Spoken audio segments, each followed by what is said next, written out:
That's right, another month, another great slate of free games that you get with your Prime Gaming membership. From things from StarCraft to Zach McCracken, of course, the brother of Phil McCracken, free this month with Prime Gaming. I nearly did it, Trey. I nearly did it. Free games all month long, and of course, free delivery, free subscriptions to your favorite streamers, and so much more. Thanks again to Prime for being with us here in Season 9 of the SMITE Pro League. Woo! My name is Dolson, and Trelly's laugh has given it away. Trelly joins me on the desk. I say I nearly did it, but I broke immediately. One word came out of my mouth, and I was shattered already. I'm nervous. And I'm not going to explain it. There's a percentage of people who have no idea why we're laughing, but it's okay. You'll get it eventually. Yep. Anyway, I say one more month, but now one more quarterfinal on our slate here, Trelly. Both of them go 3 games already. Oh yeah. And 2 that I didn't expect to go 3 games. So surely the Olympus Bolts and the Oni Warriors won't also go 3. J-Dragons versus Hex Mambo and Our Day. So at the beginning of the day, I said I had a feeling that Kings Leviathans wouldn't be the only 3-game set. We've already checked that box. One of these 2 has to be a 2-0. That's my guess. One of these 2 will be 2 games.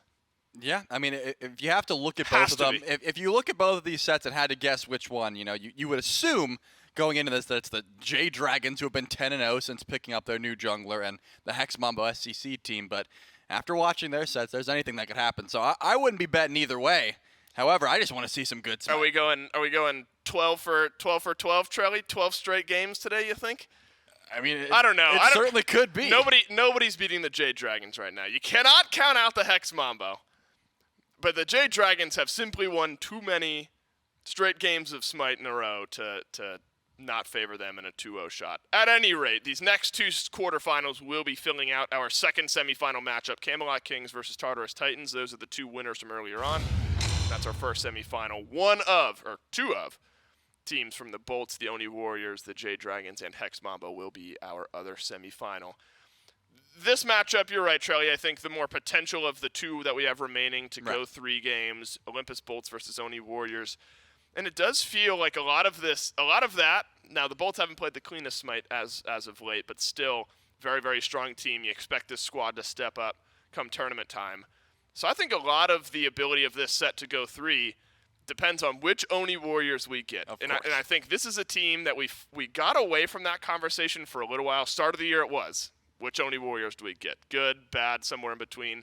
Phase 2, the start of it, consistent. All Oni Warriors all day. Feels like we've unfortunately gotten back to the which Oni Warriors are we getting today conversation. And a lot of that can be shored up with some great performances out of their mid laner and Dardez. When the going gets tough, you lean on one of your star players, and Dardez has been that for this Oni Warriors team. Yeah, Dardez, I think, as the team as a whole has not been that consistent, but I feel as if you can always look towards Dardez and see some great performance, some solid farming, and at the very least making these highlight plays, on the characters like the AMC, likes the Morgan, whenever you can get characters like the other hunters in mid lane that he likes to play. He's got plenty of different dynamic characters that he can whip out in time of need when the Oni Warriors need him to show up. And I believe we talked to Qvo in an interview earlier on where he said, the team play has been lackluster. We're still trying to figure out, our voice and how we're going to play this style of meta. And I just feel like Dardez just W keys. That's been his play style ever since the beginning. He wants to be the one going in. He doesn't want to sit back and just be like the lonely mage. If his team's losing, he's still able to find kills because he's not going to sit back. He doesn't want the goal to get too far away. And, it's usually that point where you look like you're behind. You're like, okay, we're going to sit underneath our tower, and we're just going to sit back and hopefully win a fight underneath the Phoenix. Dardez is finding those picks even from behind because he knows once the game's a little bit too far gone, you can't even fight back. So I just love the play style, and I think that Dardez is one of those mid laners that is always going to be aggressive in your face. Yeah, and it feels like the Oni Warriors have found a few picks that they've really liked for Dardez. The Morgans looked good. AMC, of course, Poseidon, even in a couple games so far here during SMITE Masters. So the Oni Warriors, a team, could lean on one of their veteran players in Dardez moving forward today, but don't take our word for it. We've got a pregame interview with the Oni Warriors standing by. Hello, SMITE fans. Local Cryptid here. They're letting me do an interview, and I'm here with the Oni Warriors. So I'm gonna come over here to Neil. Hey, Neil. Hi. How you doing? Doing well, thanks. How are you? I'm a big fan. I follow you on Twitter. Oh, thank you. I follow you too. Thank you. Thank you. Thank you. So Neil, you ever think about how you're just a brain trapped inside of a skeleton? Kind of the first thing I think of every day I wake up. It's kind of crazy. Like I'm just a brain piloting a bag of meat. So you don't think that now that I've put that thought in your head, it's going to affect your performance today? It probably will, yeah. I don't think I can play anymore, actually. Okay, well, sorry about that. Sorry, everybody at home. Chuckles, I'm going to come to you. Hey, that's me. Hey, you're Chuckles. So, we're about 6 years and 300-something days away from feeling the irreversible effects of climate change. So, with that in mind, how do you feel about your set today? Oh, I am just so optimistic about our set and also the current state of affairs in the world. Yeah, I think the world is fine. I think we're good. Do you think we live in a simulation? We live in hell. All right, I hope so. I'm gonna wrap it up here, but I gotta go to QvoFred real quick. Fred, you're pretty famous for having punched a chair and given it the business. Do you think a move like that would work on my sleep paralysis demon? I mean, I can give it a try. Why not? Okay, I'm gonna give that a go tonight. I'll let you know how it goes.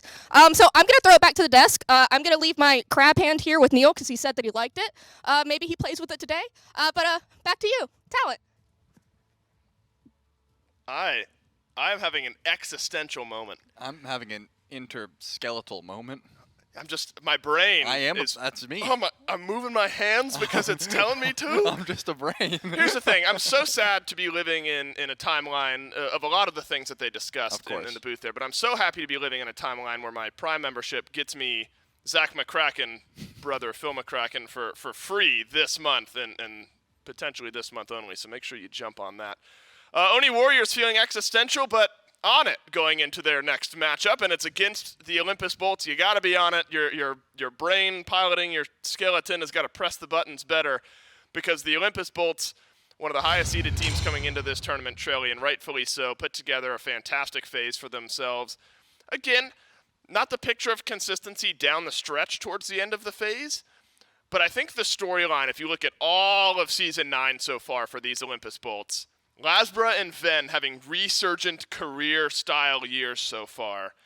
And I think leaning on ex-player is kind of a cliche, but it really has felt like that case for the Bolts. When Laz and Ven are having their games, it's a really, really good look for the Bolts. Yeah, no doubt. You can usually expect some level of consistency from the duo lane, but you got to look towards that mid-jungle, right? That's usually the facilitators of the squad in the sense of the mood and the flow of the game, right? Whenever I see LASBRA popping off, I'm like, yeah, you can find some kills, but Ven has been so on point as of recent, able to find solo kills in that mid lane. You know, he's been, I think, having a resurgence in confidence up from phase number 2 and that Masters event. So I think pretty confident coming into this tournament setting, right, as the second seed, and up against the Oni Warriors, you have to imagine. We already talked about Dardez, but Ven, not one who's going to stray away from taking those brawls, but you always have to put respect on both of these players' names, because they're not ones that take these matchups lightly. And I love the play style that Ven's been going for, because he was sort of stuck in his ways God Pool wise for a while, where I was just like, I don't know what he's going to go to. It was like the Cuckoo and the Chiron. Now he's trying out the Hells, and he even goes for those top pick mages, the E-sets, things like that. So you never know what to expect coming from the Bolts. I love the gamer pose. Yeah. I will say the first thing I look at during a lot of these player versus players is who's doing the gamer pose a little bit better. I think both of these two are pretty close. I'm getting the side eye from Dardez though. Aren't you supposed to do the side eye though? Because the idea is you're back to back. So you think Ven might be a little too forward? It could use a few more degrees of rotation, going back towards Dardez, a bit more back to back. I think face needs to be forward, but the back should be turned. And so I think Ven needs to rotate his shoulders. His face is perfect. The eyes are shooting right through me. I'm intimidated, but I'm getting too much shoulder. A rare Ven L here in the player versus player comparison. Similar stats though across the year for these two players. And Trelly, I think you're right as we move into P's and B's for game 1 about the God Pool being a bit different for these two. AMC, the only comparable pick over the last 6 games between Ven and Dardez. Again, Morgan, Poseidon, 4 of the last 6 for Dardez, whereas Discordia and Hell have been 4 of the last 6 for Ven, with a Merlin and an AMC for Ven and an ESET and an AMC for Dardez. So I don't think there is that much crossover, and you can already see a bit of insta-ban on either side, though it's Discordia banned from, or right on. It's Discordia banned from Ven, and then on the flip side, Morgan banned from Dardez. And so they're going to have to be reaching a bit deeper into the God Pool. But an unlucky start for Ven here. 2 of his priority picks end up getting banned out. I mean, I wanted to see just 6 mages at that point. They started Yeah, off why with the not? 4. Unfortunately, KvoFred do take a hit. And I think taking the Daji away from Qvo, it counts as a ban up against Dardez as well. Of course, the Morgan's already taken away, but whenever that option is there, you know the Oni Warriors are going to be quick to lock that one in. However, they will be grabbing the AMC, which is a pick that Dardez, we just saw in the highlight reel, and we've seen time and time again that the Oni Warriors love to play through pressure. They love to play through that mid lane. They have no problem throwing Vote onto insert magical ADC here, as long as Dardez is able to grab a Hunter. So got to keep your eyes out for the Poseidons, the Freyas, things of that nature. So the Oni Warriors, they're pretty happy already with getting the B for Dardez. That's right, and the one mid lane pick that the 2 mid laners have in common over their last 6 games was AMC. And so something unique from Ven this game, unless he wants to pick up Merlin a bit later on down in the draft column. Yeah, you're right, though. I mean, as much as you're taking away Daji from Qvo, LASBRA's not going to be able to play it either, which has been a transcendent pick, really, for LASBRA. Oh, yeah. And you might think that's hyperbolic, but it has really been game-changing for Laz. Pele has often been LASBRA's next god up, though. Pele interspersed with a couple individual gods here and there. Won't be either of the picks through the first 2, though, for the Olympus Bolts. Instead, maybe the most sought-after duo lane in the SPL right now in Cupid and Khepri. Yeah, as long as you're grabbing that Cupid, that means the Khepri can be locked in for free in that slot, and you're never really going to have any issues.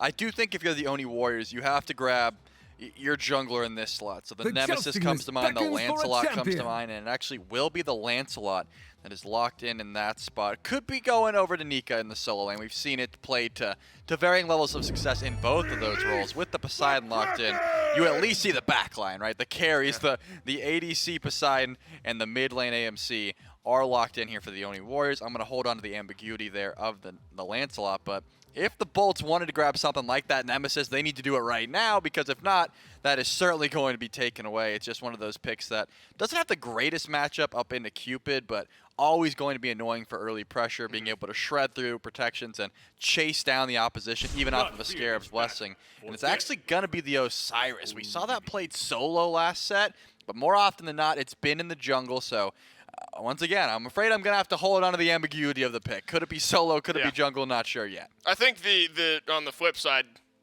relatively confident in Poseidon ADC and AMC mid, though we have seen Dardez play both, and Vote has also played the Poseidon, hasn't played much AMC, so I do think it'll end up being AMC over in mid. And so Stinger plus Kraken ends up being a very potent 1-2 punch later on in the game. Talk about insta-deleting targets. Definitely a potential that the Bolts are going to have to consider. But hey, the good news is, Trelly, you got a Khepri res for a Stinger and a Kraken if it ends up connecting onto one of your teammates. A Phil McCracken, by the way. I was waiting. On the second you said Kraken, I was like, surely this has to come all up right, one more comedies time. and 3s, and that's the 3rd, There so we we're all go. done with that one. King Arthur now banned out by the Olympus Bolts. Bologna on the flip side. Both teams still needing their solo laner. I want your take on the Osiris, though, Trelly. Myth talked about high peaks, low valleys on this pick out of the jungle. Is that a thought you subscribe to as well? Yeah, I think the very early pressure of Osiris is always going to get value as long as you're going that Mannequin Scepter build. Everyone on the Oni Warriors is going to have to respect the damage, right? The AMC, the Poseidon, the Lancelot, they're not winning those trades. However, late game, we've seen it play to very level of success. So I think, yeah, that phrase holds true. It just depends on if you get off to that great start or not. Of course, if it's in solo lane, then that changes the conversation completely. You're going more of a tank style of build, which means you're going to get to the backline and be annoying, but you're not going to have that 1v1 potential with the Mannequin Scepter and full shred build. We do see the Pele taken away, so it looks like the Bolts, at least, are pretty confident that Nika will be taking that Lancelot to the solo lane. But also they banned King Arthur, so never mind. They're just covering both their bases. It's so interesting. So it ends up being Osiris. All right, I'm going to try to make sure the words come out in the proper way on this. Okay. It ends up being Osiris solo for the Bolts. Right. And then Nemesis in the jungle. Mm-hmm. But it feels like they wanted these 2 picks originally, the Bolts did, because they self-banned so many of the other picks that have been working so well in those roles. King Arthur's been looking great for Haddix as of late, but the Bolts banned that one away. And then the Pele and the Daji have been fantastic for LASBRA, but the Bolts also banned those away. So it seems like this is a draft, this specific draft, is something the Bolts had their eyes on because they banned out a couple of their other personal popular picks. And so to answer back the Stinger, you're not wanting to give up the opportunity for a Lancelot solo and a Nem jungle. Stinger plus ultimate from Nem might have just been too much. So a pretty good top 4 here from the Bolts. Yeah, no doubt. They're still holding on to that mid lane pick for Ven, which is something that the Bolts do from time to time. You know, you already have the E-Set, the Morgan, the Discordia, the Hell all taken away, as well as Poseidon locked in. So that cuts Ven's God pool pretty low down, but as you highlighted, there are some picks still to go to. He's got nothing. He's got nothing. He's got, you know, the Cuckoo that he hasn't played in quite some time. The Merlin, as you highlighted. Tiamat, I think, is going to have a decent time into a matchup like this. So keep your eyes on stuff like that for Ven to pull out here in that last spot. But Neil is able to grab the Ymir. And finally, we'll get to see, again, if Nika's going to take that Lancelot or if it will just be Qvo. Seeing if this last pick comes through, and it will be the Hunbat. So again, that Lancelot does go over the solo lane. Team fight galore here for the Oni Warriors. I mean, you got Stinger Kraken, the jousting field from Lancelot on top of a Fear No Evil. And now, if you're the Bolts, you're watching out for Ymir walls on top of all of that. It's not going to be easy. I don't envy the situation that the Bolts are in, especially for Jake, because you have to choose one target to Scarab's Blessing during that fight. And it's actually going to be Persephone, a character that I haven't seen played in quite some time. It was not on my radar at all. Quick note on the Ymir. Neil has played Khepri in 5 of his last 6 games. So it's a bunch of Khepri, single Yemoja game. Total mental shift for Ymir, though. Neil has played Ymir in the past. Needing a good Neil support performance, though. Neil not immune from the picks like Ymir, getting off to an 0-2, 0-3 type start. Need consistent Neil performance. Let's sink our teeth into this Persephone a bit, though, here, Trelly. Not a pick we've seen at all during Summer Masters. Not a pick we've seen often, if at all, during Phase 2 of the SPL.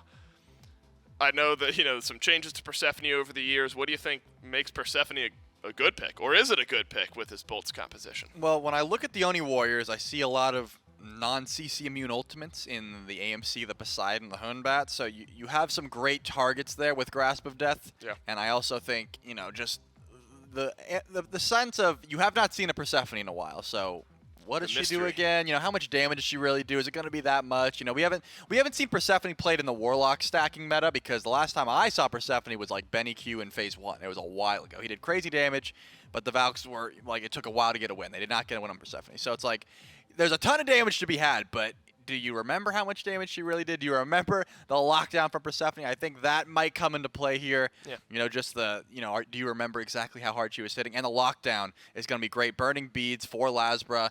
You can get in the back line. Of course, Haddix would love to, you know, reap the benefits of that as well. So I think it's just the Grasp of Death gets a good amount of value here. And also, you can jump over Kraken. You know, if you're not in the Whirlpool, that always helps. You know, the mystery aspect that you bring up, not unlike Family Mysteries, Poisonous Promises, free game this month with Prime. And so that mystery aspect, I think, has to be taken into account with this Persephone as well. Let's flip the script, though, talk about this Oni Warriors composition. It feels like a bit less shrouded in mystery here. You've got the AMC, the Stinger, initiation through the Hunbats. Do you feel like this Oni Warriors comp is more straightforward, more spearheaded from maybe some of the uniqueness that the Bolts are playing with? Yeah, I mean, it definitely looks like an Oni Warriors draft. And they have some... No one else is playing this. Yeah, they've got some pick style of draft, of course, with the Stinger like we highlighted, but Fear No Evil is going to get value across the spectrum. So I think they also have the team fight covered as well. Oni Warriors versus Olympus Bolts, our third quarterfinal here in SMITE Summer Masters, kicking off with game number 1. To watch this one as well. It's Goran Miff. And Mifflin, I have to give a rare top-of-the-game shout-out, because someone on Twitter the other day, I have him right here, the @AYoltzJB, @AYoltzJB. This must be sick. You've never done this before. They asked me about Persephone like 3 days ago, and they were like, when was she last played, and do you think we'll see her again? And I was like, I don't know how to answer, I think we'll see her again. But it's been what did you think? Probably not. Honestly, if I was gonna be honest, I was like, yeah, you know, like maybe somebody will pull her out in like Phase 3 for funsies towards the end if seeding doesn't matter or doesn't change in their set. Immediately, I mean, day 1 Masters after seeing that. So either they had insider information, or something wild happens, which I guess does, because Vin had like everything banned out from him. But we got Persephone here. Yeah, and a pick that I think is still very good. I'm surprised that she's seen such a lack of play because when you break her down, it's a whole lot of burst potential, pretty decent survivability, massive AoE ultimate that you don't need to hit, by the way. Hit a wall near somebody and you found the value. That is immense CC, AoE CC in a team fight.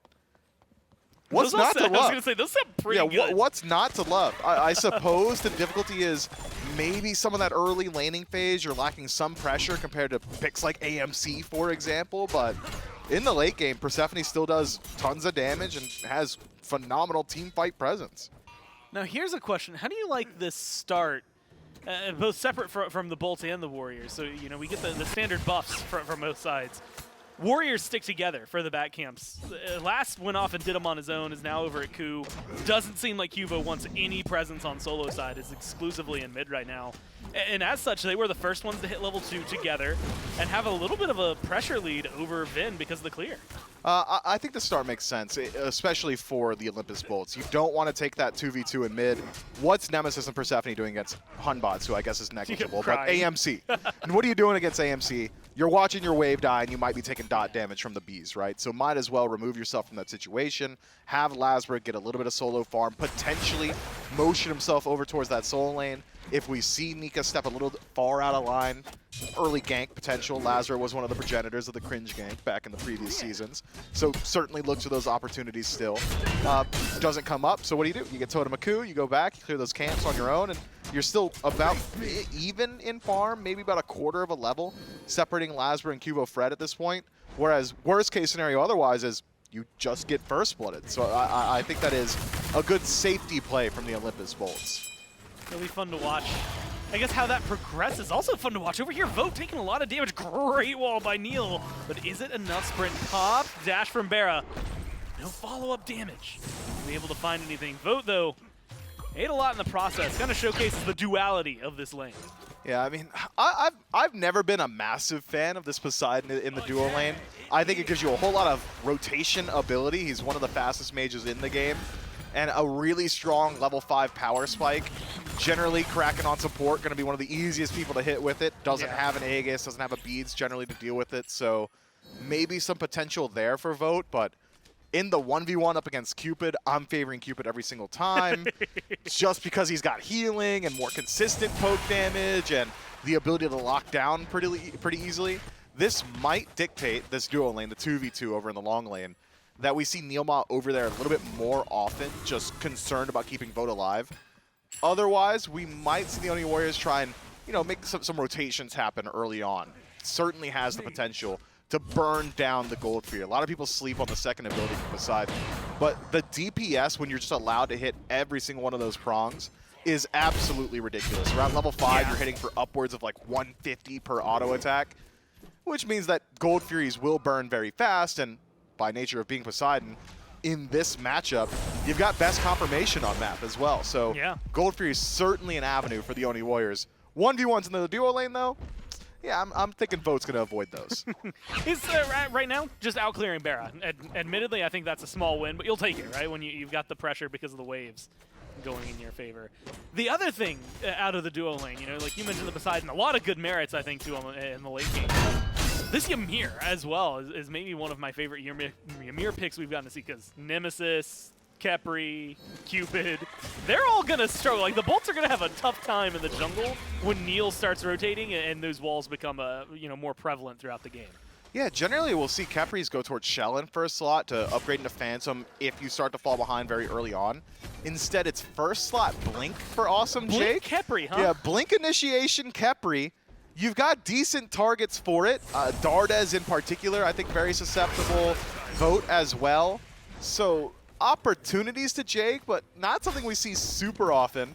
What's going to be hype in, like, I don't know, 2 minutes time, he's going to blink ult somebody. Like, get that frame perfect Scarab's Blessing. That'll be sick. That will be if it sick. happens. But could have been a Shell. No, it will. Like, It the same will thing. happen. It could have been the same thing with like a Shell, just like Shell instead.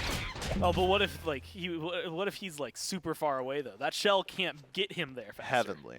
Oh, well, like what Neil has. Yeah, that and one. And also Heavenly maybe deals with like the Frostbite passive from the Ymir, the slows, from something like a Honey. In fact, Mifflin, you've kind of won me over that. I think I would have Nika's got slows. QvoFred's got slows. Ooh, cracking out onto BaRRA. Not quite enough to get the kill just yet. 1v1, you said you give over to the Cupid. Vote has a small level advantage over BaRRA. He's trying to use that pressure to go for the purple, throws out the Whirlpool. Again, just use the ult. BaRRA's only going to be healing from here. Vin slowly rotating in. And I think Vote is going to let this one kind of die where it is. He's not going to continue that push for the purple. Yeah, what we saw there from Vote is continued aggression because he realizes, man, in about 8 seconds when those hearts come back up, BaRRaCCuDDa's going to be 80% HP, and then 10 seconds after that, he's going to be 100. So you really need to find the value off that first usage of Kraken. Does at least take the beads off of BaRRaCCuDDa, so an opportunity for QvoFred to rotate over. But whereas Jake has picked up Blink, and it's a bit unorthodox, QvoFred forgoes Blink in first slot, instead picks up those beads. So Blink, Fear No Evil, gonna have to wait for about 5 more levels until he ticks over to level 12. Still has opportunities, but gonna be a little bit more hard-pressed to find them. I mean, the good news is that Hunbatz, especially from what we've seen lately and Cuvo's style, kind of wants to farm anyway, right? Like, he's not necessarily hard-pressed about, oh, well, let's get active at level 5. So it does feel like for the Warriors, could be fine, fits the pace, maybe the game they're trying to shoot for. Yeah, I think it was Johnny who had played Hunbatz a little bit earlier this week, or last week rather, and it was Transcendence first slot into Jotuns and then Soul Eater immediately afterward, like a multi-stack Hunbatz style of play. He did it on the Loki too. If that's the strategy from the Oni Warriors, take it to the late game, play around the team fight, I think I would have liked to see Transcendence first slot, but because he's gone for Jotuns, massive infusion of CDR, I want to see some of those abilities go on cooldown, like get some value from that 20%. Fear No Evil hasn't been used just yet, and there's still about 60 seconds left on BaRRaCCuDDa's beads, so I would like to see QvoFred make the rotation over towards that duo lane. Otherwise, burn beads off of somebody else. Just get that thing on cooldown. Just try to find pressure somewhere. Hit a buff with it, man. Yeah. If he Fear No Evil's a buff. He's listening. Well, yeah, he's actively listening in, but also that's just fun to watch. And maybe, depending on what happens the next, 2 minutes afterward, could be considered a throw. We'll watch, though, whether or not he even gets the Transcendence. Vin in a little bit of trouble. There's going to be the ult onto Cuvo. There's the Fear No Evil. But with the Stinger thrown out, Vin still alive. Gets the Scarab's Blessing. It's going to be some move speed, allowing him to disengage and swing on out of there. And no kill just yet. Ven's pathing was genius. I thought he was dead. I was like, why are you leaping into Dardez right now? But Dardez was locked down by the Grasp of Death. Does force out those beads, I think, tempting Dardez with the spacing. So beads lost for AMC, similarly beads lost for Ven, but considering how that fight had started, I'd argue a pretty significant win over to the Olympus Bolts. QvoFred gonna have to wait a little while till he can try again, but next time that ultimate is back up, thanks to Jotuns, 20% faster than it would have been otherwise, maybe you actually hit pay dirt on this gank towards mid. Does cost Jake his ultimate as well, rightfully so. I think you can't leave that one up to risk, but at the end of the day, the Oni Warriors find a bit of pressure, are able to take away a little bit of farm on the left-hand side, but as far as neutral farm is concerned, feels like the Olympus Bolts has just been getting the better end of it. Yeah, I mean, especially like you said, being able to leave that, not losing first blood, only losing the beads, and just trading them out at that, feels like it should be solid. Vote might get caught out here. Not a lot of people working alongside Jake to maybe try and find that Poseidon. And that's that rotationary power you were talking about earlier, which is that Poseidon just zooms faster than you. He's got the Doom Orb online, alongside his own stim. He just moves faster.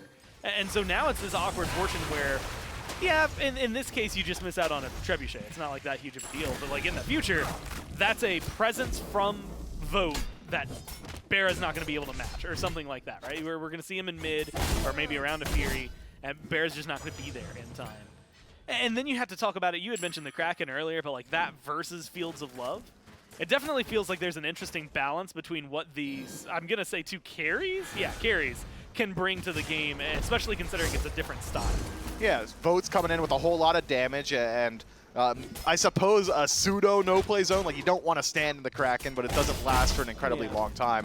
Whereas BaRRaCCuDDa is forcing beads or forcing relics with his ultimate. I think the best Vote to go for is taking an Aegis off of somebody, or a beads and Aegis if you catch him in a really opportune circumstance. But you're right to say that for the most part, expect Vote to be in the fights that BaRRaCCuDDa can't get into. And I talked about the 1v1 potential in lane. Kill pressure should belong to Cupid, but Vote barring that level 5 initiation on a BaRRaCCuDDa, Yeah. hasn't looked for that fight. Instead, it's, hey, I'm faster than you. I'm going to get to the neutral camps on this side of the map, and I'm going to get to the wave, and you're still clearing that first wave. So it's a purple buff invade, clears out the camps on the far left side of the map. Nagas have been belonging to Boat as well. And then he's never missing out on any of this experience, already building an entire level lead over this Cupid. But you got to talk about power spikes and when they come, the disparity between being an actual hunter and playing a mage. Mage is a little bit later game slanted with the current itemization. Might be enough to say that BaRRaCCuDDa should still be bringing similar value to a team fight if it happens on the left side of the map. If a team fight's happening in mid or if a team fight's happening in right, Vote's going to have more value because he's going to be there, and BaRRaCCuDDa won't be. He's just going to move faster. Just looked at the player damage chart. Neil is 21, which is impressive just because of how little it can be. I don't know how you do, I guess that's like 2 autos earlier this game. That's like, that is 1 non-frostbite auto attack at level 1. Nice. So he's Onto smacked the tank. someone once He early. smacked Jake once. Yeah, and then, I mean, admittedly, not a lot of high damage numbers, not a lot of fights as of yet. This has been well, maybe something that's going to change. Never mind, LASBRA is just going to dash out of there. Doesn't even drop the beats. The wall, though, good from Neil. Rooted by Jake, ulted by LASBRA and Vin. They're trying to go in. They want this kill, but they just can't lock down Neil enough. Dardez exuding enough damage that it forces the rest of the bolts back. Yeah, I was surprised to see Dardez hold on to the ultimate after that initiation from Neil. Would have at least got the beads off of LASBRA, but instead, looking for a better opportunity. Speaking of looking for opportunities, Vote has made his home just here, and this matchup continues. NeilMah just walks up, throws up the wall and says, all right, look, Barra, you might be able to fight us, but good luck getting through here. Second purple buff in a row invaded by the Oni Warriors with 0 fight back from the Olympus Bolts.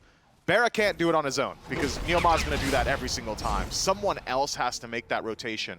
On the second wave of purple buff, Ven made the rotation for his teammate.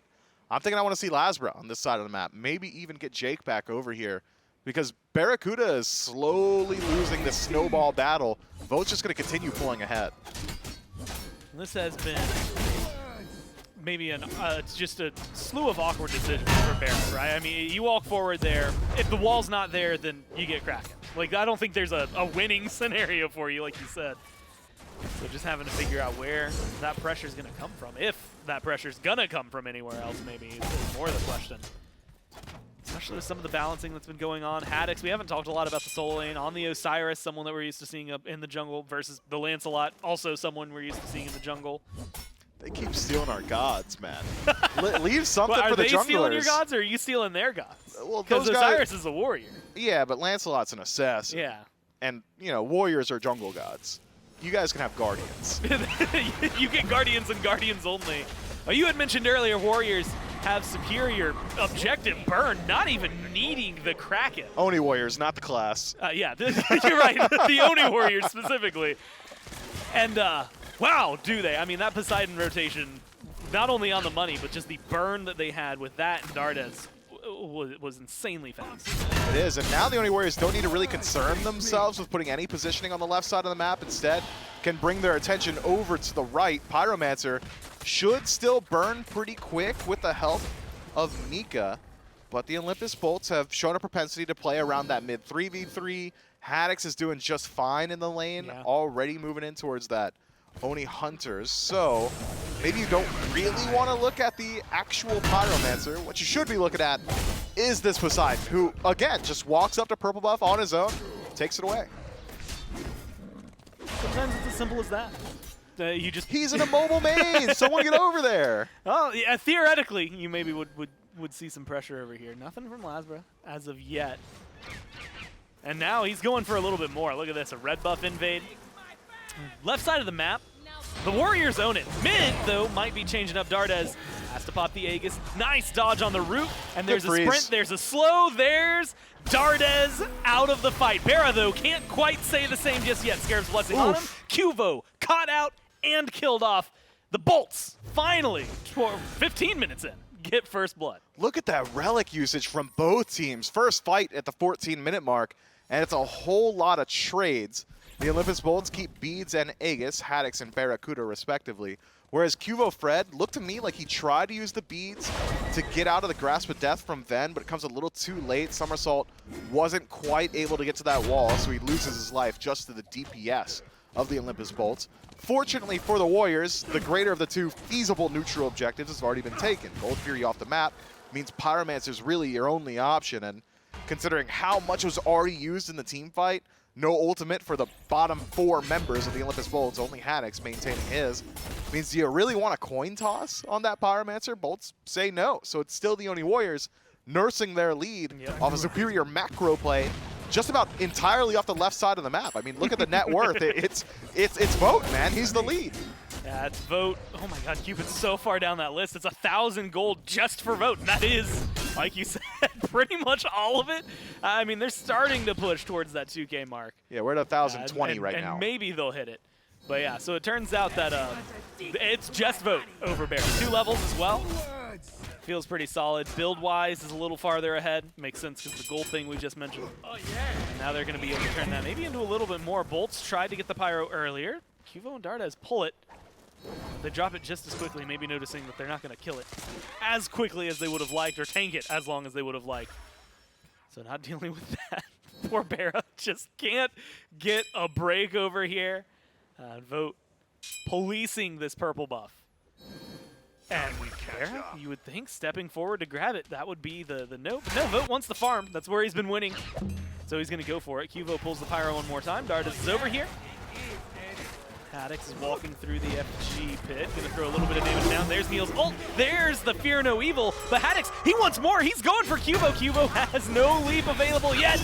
And he's going to end up getting put down by Haddix. Dardez follows suit. And LASBRA is able to find the kill for that one. Neil pulled back in and surrounded by 4 members of the Bolts. You feel like it has to come soon. There's a stun. The damage isn't there. It's Vote or LASBRA. Neither of them trying to do anything. Vote has made his way over. And that's enough to push the Bolts back. Yeah, the Oni Warriors have got their entire lead off this pacifist run, PvE exclusive play style, slamming purple buffs, slamming objectives. And the Olympus Bolts say, hey, that's cool and all, but we're going to remove you from the map. And that's exactly how it goes down. Warriors may have grouped up very well around that Pyromancer, may have been able to get it for themselves, but it's the Olympus Bolts who were able to roll through and just pick up that phenomenal team fight. And I think it's off the back of Ven's ultimate. So hard to escape from these exchanges so long as Grasp of Death is still up. It's essentially a global that you don't need to hit. Hits a wall in the jungle, everybody's locked down, and the Bolts say, word. It's so easy to catch up in situations like that. I think there was a slight opportunity there where had NeilMah actually connected that freeze, would have hit 2, likely would have been a double cracking situation for Vote there too. Maybe some fight back, but the Olympus Bolts disengage very, very smart, and they're able to work their way out of there with extreme ease. Interesting pickup though for Jake. I had thought it'd be some sort of team fight relic, maybe a Heavenly, maybe a Shell to deal with these walls. Instead, it's Sunder. I mean, that's as the technically pickup. A team fight relic. Think about it, right? I mean, like, yeah, you're defense shredding. You're getting rid of HP shields. Like, He's gonna, technically. Right, he's going to Sunder. While the Sunder is traveling, he's going to blink abduct. Sunder connects with the guy he's got abducted. There's your single target DPS. This might be the most aggressive Khepri play we could potentially see. In fact, right now, he's in a little bit of trouble just trying to get away. Scarab's Blessing used on himself. There's the Fields of Love. Neil just waits it out, and so does Vote. They finally put themselves on the board. The Warriors take down Jake right around the Fury. Jake's got to be thinking to himself, man, Shell would have gone crazy right there. Heavenly would have been awesome for me and the boys. Instead, though, does fall down, costs the Olympus Bolts all 3 of their ultimates. The Oni Warriors have been winning every single exchange that happens on the left side of the map because it's so easy for Vote to get involved there. Well, they do so yet again. Gold Fury keeps the lead in their favor, but for some reason, I'm not convinced, right? The gold lead has only continually grown in favor of the Oni Warriors, but it just feels like the Olympus Bolts have got something else. That team fight presence has been so strong. Maybe as these junglers start to get involved a little bit more so, QvoFred's build starting to wind up, has a good deal of CDR now. Those Fear No Evils really should be impactful in these team fights so long as you can burn off those beads. And well, BaRRaCCuDDa's beads are down for the next 2 minutes, so maybe we see QvoFred head over that way. That could be the team fight difference the Oni Warriors are looking for. Whereas the Olympus Bolts now with Nemesis and a Sundering Khepri and a Sundering Venenu in mid on this Persephone. I mean, you essentially just have 3 Nemolts, right? Like, nobody's a tank in front of the Olympus Bolts. It's going to be interesting how the Warriors will feel when they finally get engaged upon. In fact, speaking of that, Cuvo has to use the Fear No Evil beads, burned by LASBRA. He's chasing this one down, and it's one more auto. The teleport from Cuvo moves him back slightly, but not far enough away. LASBRA kills off the opposing jungler, and he feels good about it. 40 seconds on the respawn timer. QvoFred, a major loss for the Oni Warriors in teamfight presence. The Olympus Bolts have got the opportunity to try and siege this tier 1. It won't be easy to get through the clear of an AMC. And with both Gold Fury and Pyromancer off the map, you'd think maybe Fire Giant could be an option. I mean, we're 21 minutes into the game, but BaRRaCCuDDa is stuck on the left-hand side of the map. Not so far behind as he once was, now level 19 to the 20 of Vote. Despite all this presence from the Oni Warriors on the left, hasn't really slowed down BaRRaCCuDDa too much. And with Fail Not finish, Executioners as well.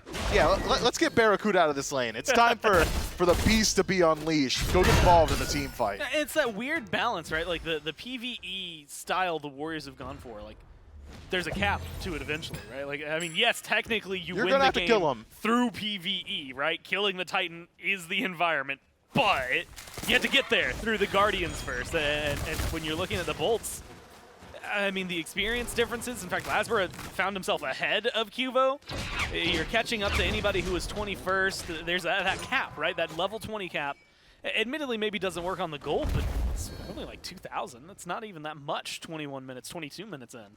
And so unless you're going to burn this Fire Giant a lot faster, which you absolutely can, maybe it won't make a big difference. Still have Kraken Vote standing mighty aggressive up against the Bolts here. Pyromancer pulled and secured by the Oni Warriors. And so they're continuing to play this PvE style. And you know what, Mifflin? It's getting them the gold they need. Well, I think that we, or the Olympus Bolts rather, have, well, we as viewers, have learned an interesting fact about this match. Haddix looks like he's unkillable right now. I saw a whole lot of abilities land on him and not a whole lot of shifting in his HP bar. So maybe the initiation of the Olympus Bolts can become a little bit more haphazard in some of these exchanges.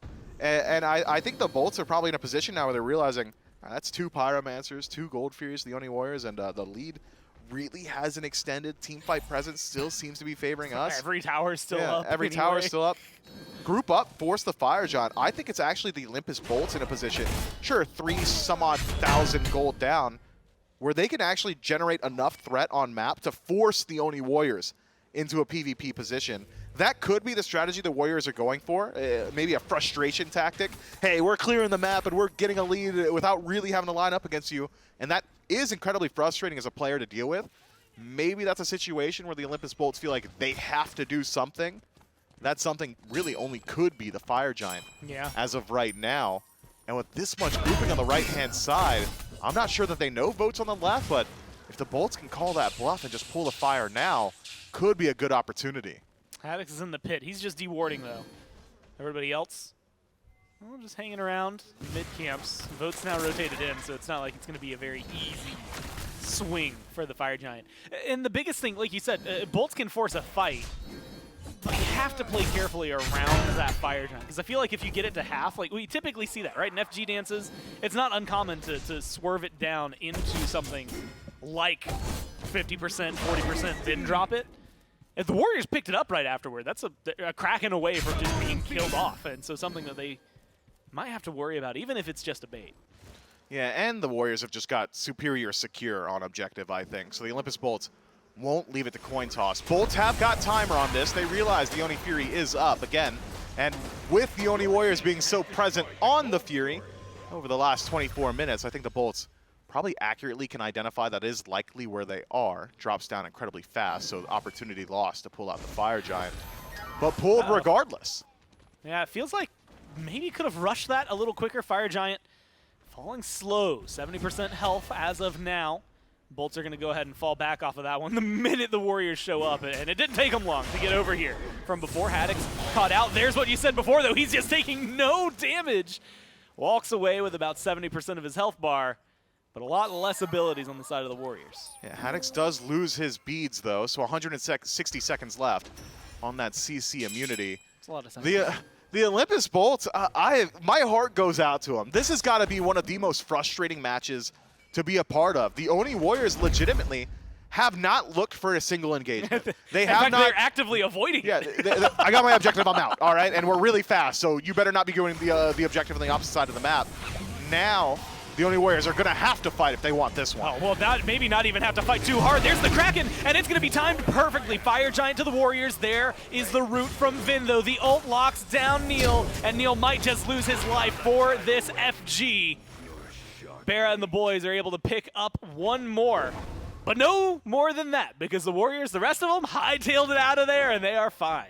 Like clockwork, the Oni Warriors group up on another objective, get it, and I dare you to go back and watch the clip.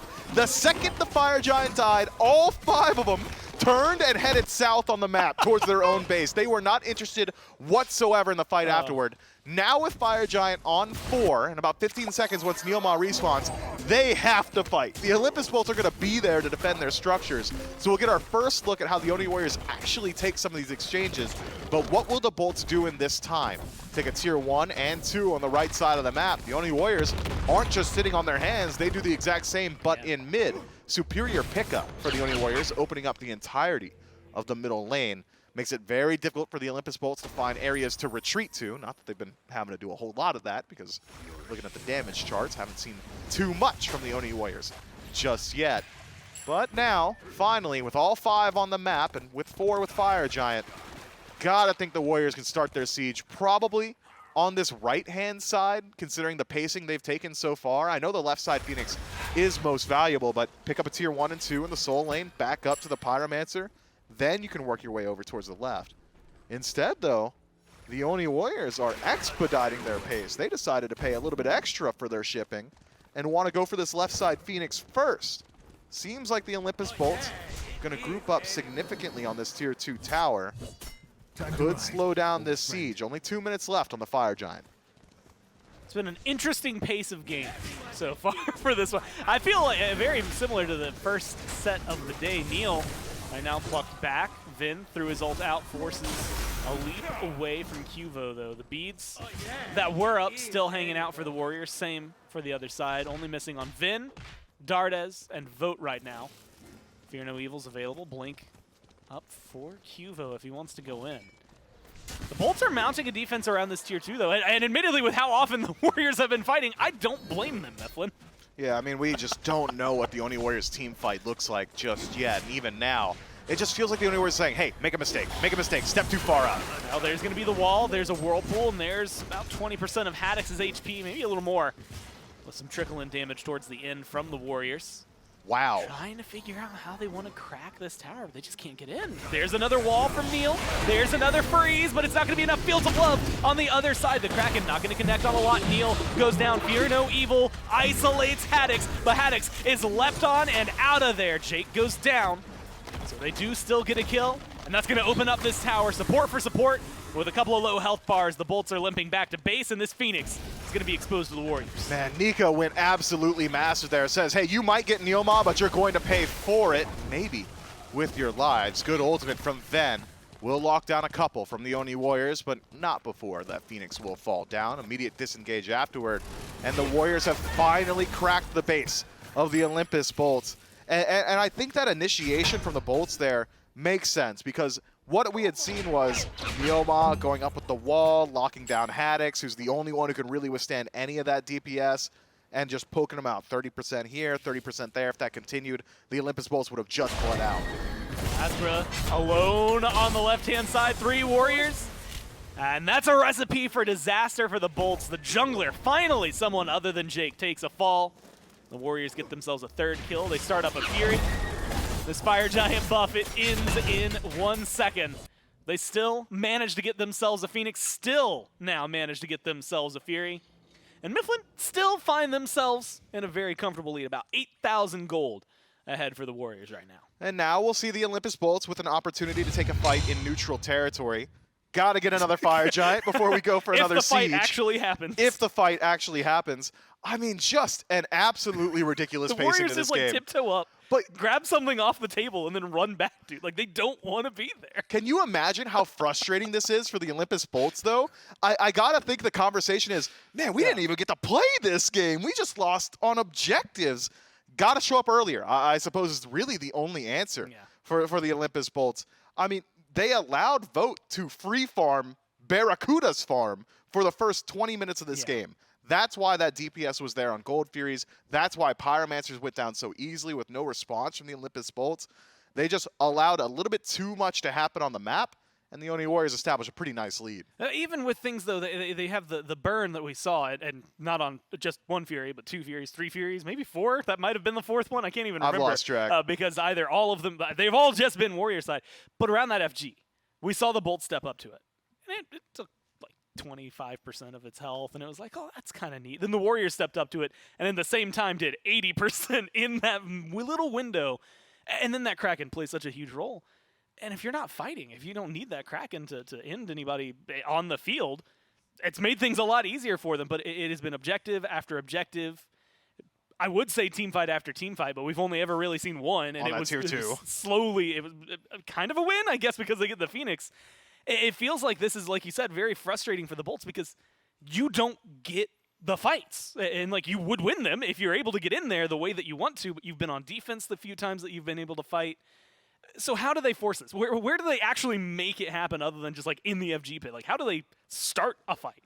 Well, unfortunately for the Olympus Bolts, I think maybe that ship has sailed a bit. I mean, we've been out of game for a second, so I'd be lying if I told you I knew what the exact gold lead is right now. But I'll tell you this. Significant in favor of the Oni Warriors. Not many team compositions want to force a fight 8,000 gold down. I think you could have made an argument when they were 3,000, 4,000 gold down. I'd brought it up around that Fire Giant. Hey, just force your fight here because you are losing to a death of 1,000 cuts right now. Unfortunately, now I'm not certain the Olympus Bolts are in a position where they're going to be the ones forcing the engagement. They have to wait, like the Oni Warriors have been, for this Warriors squad to make a mistake. And mistakes are hard to come by. 10,000 gold up. Oh, wow. Yeah, the Fury. I was like, I just saw it. It was 8 when we went out. I forgot there's an extra 2K sprinkled in there. 1,500. That goes their way. Finally chunked a little down. Bolts. Oh, man, they get an objective for themselves. And it's a Pyromancer. Feels like a small win. An otherwise ocean of PvE wins for the Warriors. Look at this, though. I mean, you know, you had mentioned it. I'm looking. And you said it earlier. Haddix feels unkillable. That's still so far remained true. Same thing, though, has to be said for Ven and for BaRRa. The only reason LASBRA died at all is because he was a little out of place there on the left-hand side of the map. So maybe the Bolts can capitalize on something similar to the Warriors. But also, maybe you just watch the Fire Giant get burned in front of you and then a Kraken comes out and there's not much you can say about it. Seems like the Olympus Bolts, though, are willing to take their fight here. It's going to have to be a quick fight with the enhanced minion waves already getting close to that Titan room in the left lane. But I think the Bolts are right to do this. You are not favored in a fight where the Warriors have got this style of gold disparity plus Fire Giant. So instead, take it in neutral territory before that buff goes down, especially considering it's enhanced. If the Olympus Bolts are able to pick it up for themselves, they might not be able to pick up a Phoenix. I'd argue they will, though, with right side Phoenix already exposed. But even just clearing out these towers would be enough to close up a good deal of that gold disparity. Oni Warriors, on the other hand, job simple. Keep the Bolts here, and that's it. Just wait, like you have been doing. Don't deviate from the plan. Nope. No need to change. Fire minions currently on the Titan for the Bolts. So it's going to take a little bit of damage. Not too much, though. It's only one wave. Haddix is trying to lead the way. LASBRA as well with a little bit of a loop around. We'll see where the engage has been. A lot of it so far has been Neil find wall, Neil hit freeze. Boom, there's fight, or there's not, whether or not they actually get the kill afterward. Mifflin, that's the thing. It's been so hard to kill Haddix. And that's the only person that they've been able to catch out. Even now, look at his positioning. The easiest to catch out. Is it worthwhile? They have to be present for this. Bubbles picked up across a couple of people. Kivo has his. LASBRA gets the go button ready. There's some damage on Nika, but not enough that they're willing to follow through. Another minion wave getting in towards that Titan room. The Olympus Bolts going to have to send someone back soon to address this issue. Should be about 50% on the Titan once this wave's done. LASBRA is behind the rest of the Warriors. Jake takes a lot of damage. Nika goes in, but there's going to be A nice mantle of Discord just Titan to might make sure just that die. things stop. The Titan might just die. Are Winion's going to do something here for us at Masters? That's going to be the question. Fire Giant started up. There's going to be the Kraken confirmed for the Warriors. The fight is on. LASBRA has been killed off. Jake is the chase down. The leap from Titan's Cuvo. They low. want to go in. The Titan is still falling. They just have to keep the bolts occupied, and they're doing it beautifully. 2 more deaths on the side of the Chaos team, and BaRRa's fallen shortly thereafter. Nika chases him down. The minions are still getting the work done. They're not going to kill off the Titan here, but they put it in a beautiful position. Left side Phoenix respawned. It's going to fall here shortly. No chance does Dardez just walk in here. Now waiting for the team. They're waiting on the minions. They're waiting on left-hand side, maybe looking for a kill. But with just Haddix versus the Warriors, it feels like it's a Warriors win, and they're going to take game number 1. Impressive play from the Oni Warriors, an incredibly stifling style of play, man. That has got to be so frustrating for the Olympus Bolts. Just weren't willing to make actions happen early enough, and the Oni Warriors didn't have to. Yeah, I mean, it really was just eat from minute 0 to minute done, man. It's just, hey, you got to do something about what we're doing, and that's it, all right? You want to defend the Fire Giant, your Titan's dying, scrub, and that's exactly how it goes down. Hard to say what you need to change there. Get to the objectives, I suppose, and maybe help out BaRRaCCuDDa in that laning phase. Do you ban Poseidon? Like, I'm not even certain that Poseidon is what facilitates that play. I don't know where the issue is. The issue was the fight. They got out macroed, man. They just got out macroed. That's just, man. Yeah, that one's hard to break down just because it was the Warriors saying no. Like, if the Bolts wanted to fight, they said no, and if the Bolts wanted an objective, they said no. They just simply did Smite, I guess, a little bit better than them there. But they take game number 1, and they do it in a very clean fashion, objective-wise. They dropped a lot of kills early on that weren't matched, but it obviously didn't matter because they still had the gold lead. We'll see if they can do it again or if the Bolts will push us to 3, though, right after this.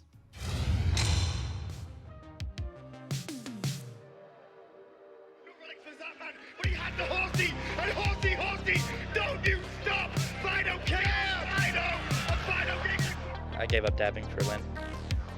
Cool. No more dabbing for Final. He looked at me and said, I'm going to be on that stage next year. I'm going to become a world champion. Ripping through! Titan down, ball 3! A double kill myself!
Oni Warriors take game number 1 over the Olympus Bolts, and we probably would call an upset here in game 1 of this best-of-3 set.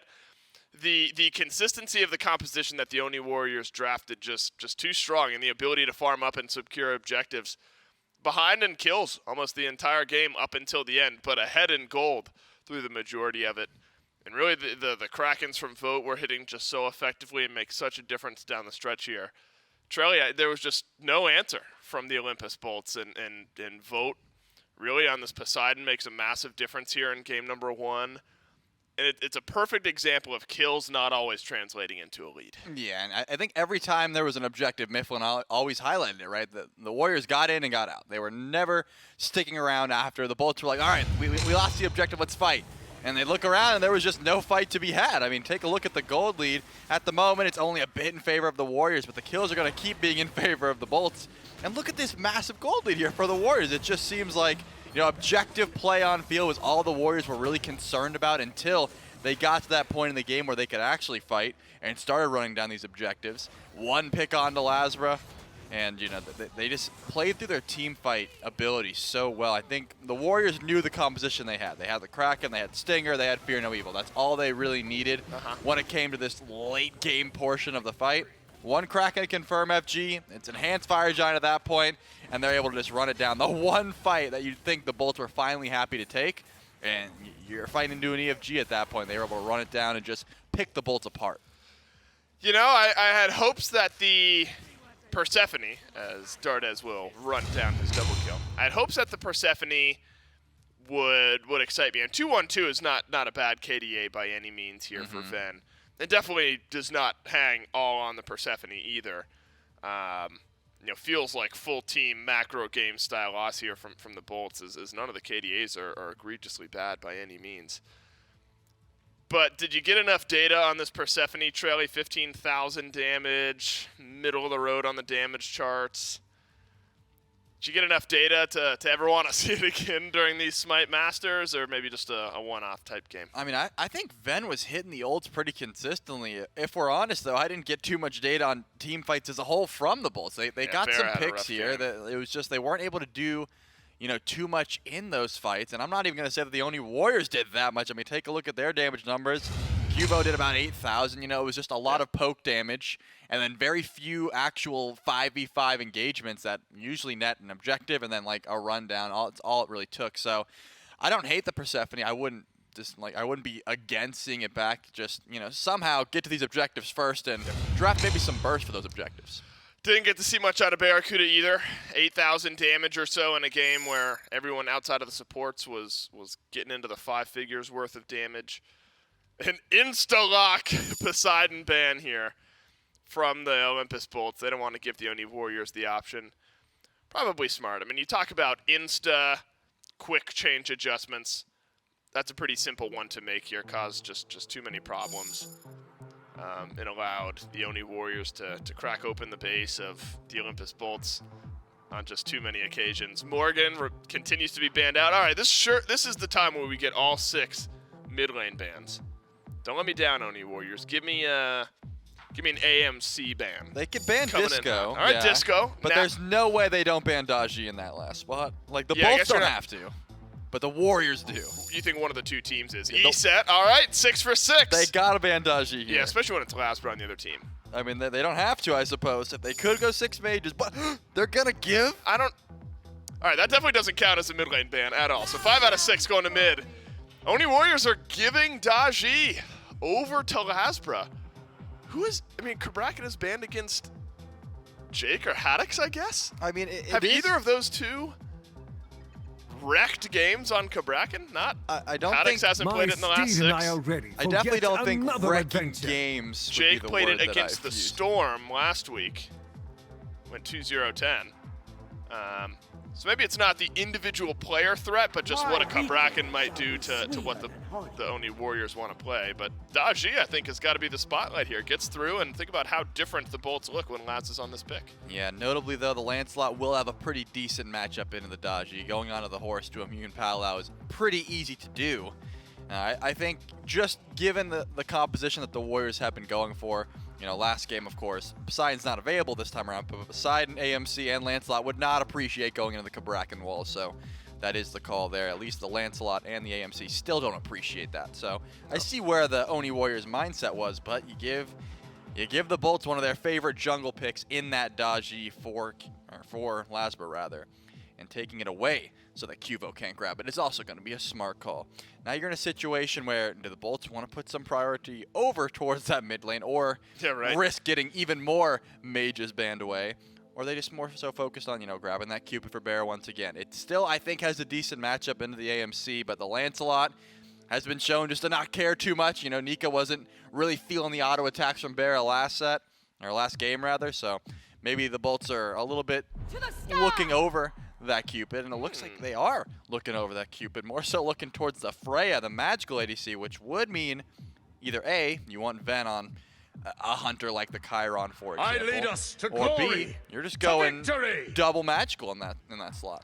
Yeah, and if you're assuming the Oni Warriors already have their mid laner with this AMC, only 2 more bans towards Ven. Remember Merlin has been a pretty popular further on in the draft style of pick out of Venenu. I think the Bolts have a great top 3 here. They get Freya for BaRRaCCuDDa, which is one of the pop-off style ADCs for BaRRa in games of past. Cupid has been very good for him, of course, but neither team reaching for the Cupid yet. And I think Freya will scale up nicely, and then on the flip side, you're able to get King Arthur over for Haddix. So a couple good picks here for the Olympus Bolts. Wonder if the Oni Warriors, okay, they'll end up putting jungle priority here. Probably worth taking a couple swings at Ven in this last one, a couple more swings. I gotta emphasize the more swings towards Ven. But you're also still needing something for Vote. So if you want to mix some magical damage in there, I don't know. It'll be interesting to see where the Oni Warriors go with a couple of their bans. Yeah, wouldn't be surprised if we saw the Oleron taken away from Vote. I think that's one of the magical ADCs that he goes to, and the Poseidon isn't on the table. Right. And it's that same sort of style that Vote was playing, right, where you're just running to farm, out-farming BaRRaCCuDDa, hitting level 20 first, getting those late-game power spikes first, and then using that to your advantage over at those objectives. So something that the Warriors have certainly leaned towards whenever they have a hunter for Dardez in the middle lane. Notably, they already have the Nemesis and the AMC, so much prot shred drafted for this Oni Warriors composition, and they took away Ven's Chiron, which we already highlighted could be something that the Bolts go to in that mid lane. I gotta say this because me and J-Mac brought it up on the desk in game number 1, or set number 1 of today. Chernobog has been extremely overlooked throughout the entirety of this phase. Have we seen Chernobog at all today? No, not at all today. It was, last week there was some Chernobog, still top picked up, and something happened over the weekend where everyone just forgot about Chernobog and no one cares about that global presence anymore. It is notably something that could be played in the middle lane, which is why I thought it was useful to bring it up. He's at home playing Zach McCracken. I wouldn't doubt it. Chernobog not able to make it into studio. He's a primer, and too many great free games with Prime here this month on his Alienware PC in his Maxnomic chair, of course. Only explanation for where Chernobog might be. Chiron, though, banned out. So is the Ymir, and the Umoja also off the table. So support still needed for both squads, and supports won't be a couple of the priority choices. You shouted out the Oleron, and apparently the Bolts heard you. Vote will not be able to play that magical ADC or Freya. Chronos time. Yeah, Soul's got to be before Chronos, right? Yeah, no, you're right. Yeah, definitely. I think just because they have Nem and AMC, they don't really they don't need the Chronos or the Soul. Right, they've got double shred. Yeah, they've got double prod shred, so they definitely don't need it, but it certainly would help. And you're right, Soul definitely comes before Chronos in that conversation. Chronos has, we haven't seen played in quite some time, but Poseidon's the Bolts banned. will go one of the two. Watch, they're gonna do double magical ADC. Yeah, they just grab Soul Chronos here, and Jake plays Chronos support just to make sure. That Vote doesn't doesn't get one of the two. Now, there are still some options here for Awesome Jake as far as support goes. There are always options for Jake because who knows what he's going to play. I mean, has standardized his God pool a bit. But when you think back to Awesome Jake of Season 7, Season 8, there's still some, tier making its way in there. A couple warrior supports. Haven't seen that as of late. Atlas we have seen a bit. It's a 50% win rate, a win and a loss. And then Neith over for the mid lane. And so what feels very Camelot Kingy out of the Olympus Bolts here, with a World Weaver providing some good early game setup on ganks. And now we finally get to see if it will be the solo. It will not. Of course. It will be that Jing way. So we got triple auto attackers, triple ADCs for the Oni Warriors, if you're counting Nemesis, as well as the Fafnir buff, and plenty of prot shred from the AMC and the Nemesis, respectively. I imagine Vote just takes the Jing way into duo lane, gets a ton of penetration online with, you know, you can go the shred build, the crit build. You already have full ability damage from the AMC, so you don't really have to diversify that far. I don't think overstacking this much physical damage is going to be a problem because of how much penetration that the Oni Warriors have drafted. But now you look at the Bolts, who have... You got Freya, who you would love to get online, but Vote has been power farming in that lane. Has a good matchup into the Freya as well, being to dash out of all these banishes. I don't think BaRRaCCuDDa is going to be able to find too many picks in that sense. Like, you're not going to have too many fighting opportunities, but if you get to late game, you got LASBRA on the Daji, you have this Freya that's going to be shredding, and we've seen the Hidden Blade Neith build. It's able to one-shot these carries if you can get it online. Yeah, look, we've almost put ourselves in an awkward position because we have gassed up the LASBRA Daji so heavily, right? But for good reason, because LASBRA does We have the statistics to back it up. Right, looks so strong on this pick. Question ends up being, do the Oni Warriors have the answer to this style of draft? And the question is, do you think the Olympus Bolts are in a position to itemize against the draft that the Oni Warriors have brought here? You mentioned it, triple auto attackers, but there's a Fafnir. I mean, that feels so good, the AoE coerce. Do you think an overemphasis of physical damage could hurt the Oni Warriors here in Game 2? It certainly could. You know, I look towards Haddix. You know, the Sovereignty Glad Shield build is always going to get even more value up into a composition like this, as well as the fact that, you know, Awesome Jake likes to build some damage, but when you're in a matchup like this, probably wants to prioritize some physical protections as well. But if you look at what the Warriors have, that Stinger is going to shut down a lot of what King Arthur wants to do. The Cripple is going to stop those movement abilities as well as shredding those protections. It depends on how good the Oni Warriors are choosing their targets. You got to make sure the Divine Judgment is on point as well as that Stinger. Pick a target, blow them up, and then just repeat, right? If you're picking up that Stinger, you can do it again in about 11 seconds. So as long as they're playing a pick style of composition or just shredding objectives with the Fafnir coerce, the Oni Warriors are playing this composition right. Well, thinking about picks and the potential for them, Olympus Bolts, they've gotten Neith and Daji. It's something that we've seen the Kings find some value with in the past. Any particular lanes jump out at you that you want to see these World Weavers go to? Mid lane, there's an AMC, get his beads down, get the pick. Fair enough. Will we get another Game 3, or does this one end in 2? It's all up to the Oni Warriors. Game number 2, Oni Warriors and Olympus Bolts kicking off. Oh, I had to watch to make sure something did not break there. And yeah, he catches the coconut, he gets the drink. We'll see if the Warriors or the Bolts will get this dub, Mifflin, as we move into Oh my god, that's what you got in your cup, bro? game number 2. You know Dave likes them strong. Sheesh. I'm going to give that back, man. One sip's enough. Anyway, Muzen Cobb up against Neith here. You know what, Mifflin, instead of talking about that, I'm going to ask you the ever-important question. And I think this should be on chat's mind as well. Will there be more fights this game? Oh, Just man. based on drafts, do you think there will be? How many fights are we saying were in the first match? Like the one around... like 3 total? Like the one around the Tier 2 and then the one around the Fire Giant at the end. Oh, man, wait, it might have legitimately only Might have been like 2 actual fights. Yeah, I am willing to take that bet off of no analysis, just the fact that I think there's got to be more than 2. There gotta be. They got Nemesis, they got Muzen Cobb, they got admittedly 4 physical, but a lot of shred on the side of the Warriors, plus a coerce, so burn. It feels like they have to fight. almost have to, right? Maybe I'm just projecting. Nobody else is here for it. We'll see. We're only 30 seconds in, so of course it's going to take a little while for it. Freya over here for BaRRA. And maybe not an uncommon pickup lately in terms of dual lane presence. But definitely not something BaRRa's been going to. If it's been magical carries, BaRRa's typically been going for the Soul instead. Yeah, Soul, and even in just looking at the direct duo lane matchup, you'd expect the Jing Wei in BaRRaCCuDDa's hands, right? Like, what is it, 130 some odd picks for him throughout his career. LASBRA involved early. Yeah, this is going to be the first fight, and will it be the first blood immediately? LASBRA goes down. Haddix trades it out for Nika 1-for-1 in the solo lane, and starting things off with a little bit of fire. Yeah, so curious to see that forced engagement so early on. I suppose playing around a King Arthur, is enough to instill that level of confidence, but you can't sleep on the damage output that a Lancelot's got at this portion of the game either. So 1-for-1 trade does leave the Oni Warriors in a very favorable position on that side of the map. QvoFred, credit for the kill there, whereas on the other side it's Haddix, who's going to be nursing a slight lead. But by nature of Lancelot's build, once he's got that Soul Eater, I'm not so certain that King Arthur is the lane bully that we're expecting, right? I mean, you're just going to have so much sustain on this Lancelot that it's going to be hard-pressed for Haddix to find situations where he can force these fights. So I'm thinking now is your opportunity. Don't let Nika finish that Soul Eater anytime soon. Put your pressure out now. And whether it's through clear or more often than not with a King Arthur, just straight up bullying him. We'll see where it goes. Junglers on the right-hand side still.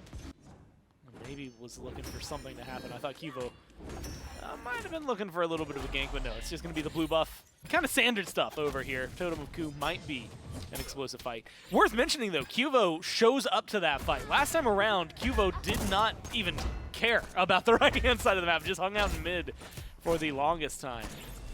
So the Warriors have changed their approach here. And again, that little bit of first blood, while it might not be the biggest difference in the world, it has given them a comfortable lead, hovering around 800, kind of 900-y, depending on where they are in the waves. And so, small, but still something.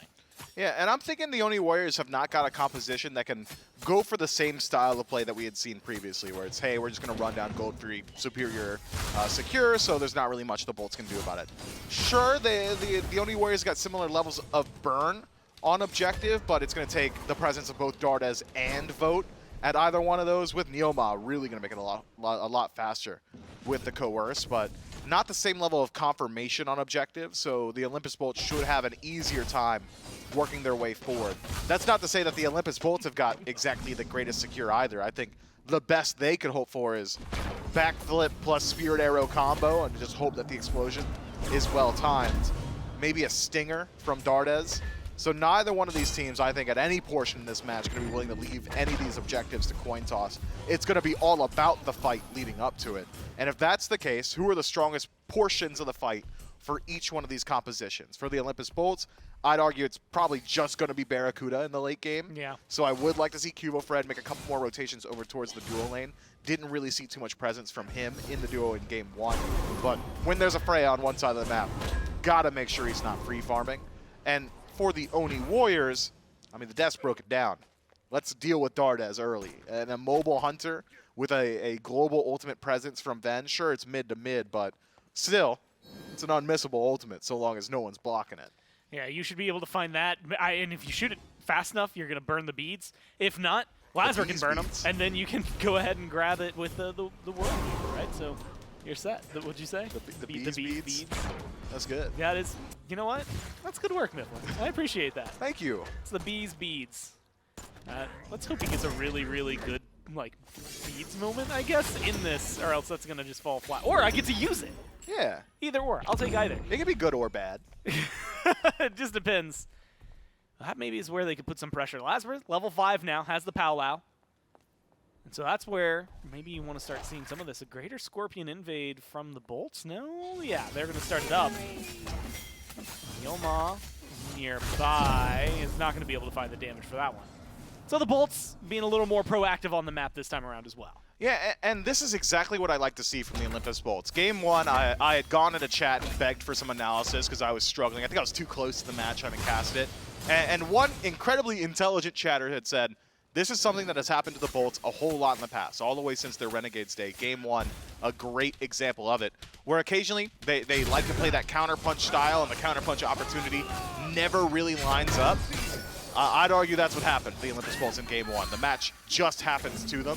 So seeing even just that small glimpse of proactive play and invading that greater Scorpion tells me that the Olympus Bolts have already made their adjustment. We can't just let SMITE happen to us. Instead, let's do it to them. So even finding some of these small macro engagements on the map, stripping away a Scorpion here or there, taking away some mid camps, going for back camp invades, is already more proactive play than we had seen in the previous match of the set. So the Olympus Bolts showing a bit of improvement and adjustment already, and it's reflected on the chart. 6 minutes in, previously, the Oni Warriors were already like 1,000 up.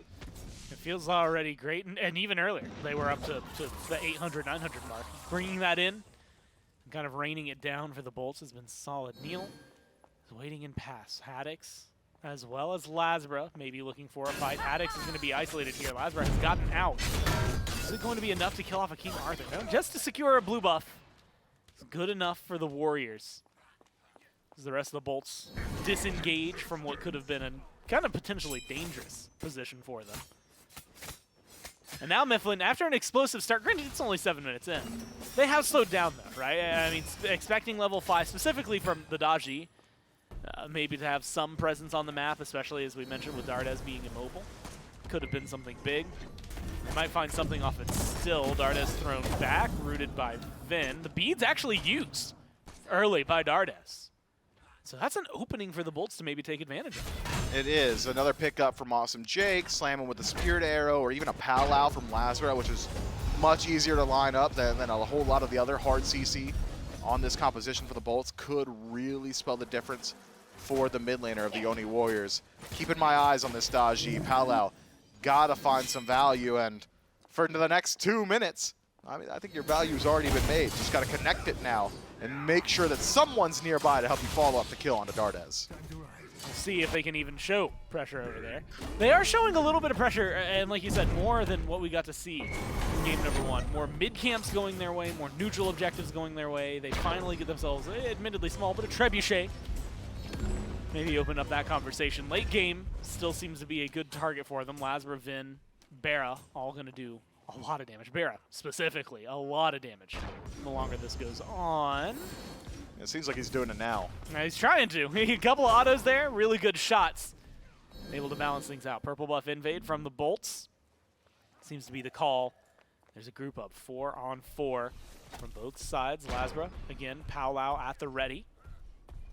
Doesn't seem like the Bolts want to commit too heavily to this. Maybe enough to try and go for the invade, but not enough to fully step up to the Warriors. So they're going to let them one fall by the wayside.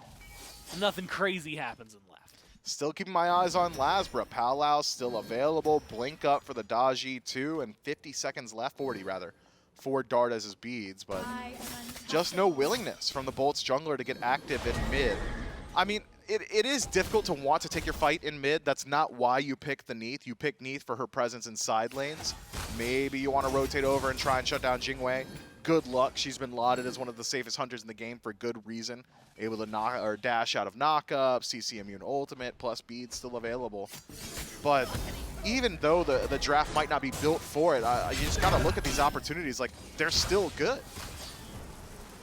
Still good. The Warriors are still good because they are able to pick up that Scorpion despite some good efforts from the Bolts.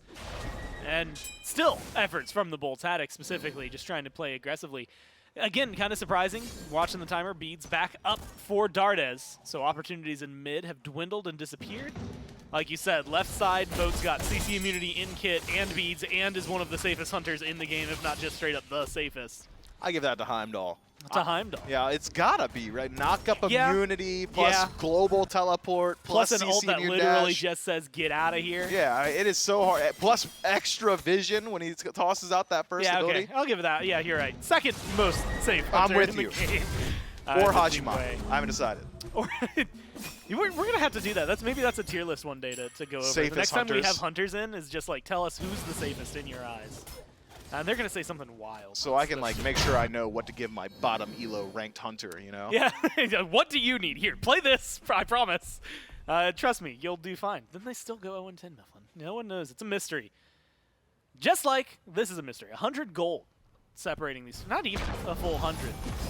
They're going to fight over the Oracle Harpies. Uh-oh. They split them down the middle here. No vision granted towards either side. And this Atlas, something that we haven't seen a ton from Jake. Hell, we haven't seen a ton, period.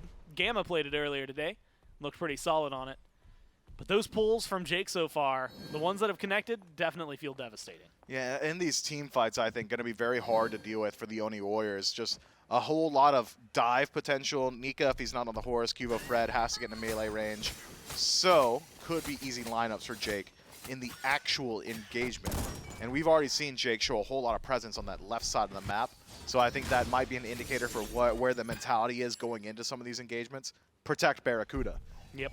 You're going to want to do that with a Freya regardless of who's piloting it, but BaRRaCCuDDa is certainly one very capable of taking over a match if allowed the farm. And so far, nobody's gone over there. This Freya has just been farming absolutely for free. Going to be a massive issue that the Oni Warriors are going to need to deal with in the late game.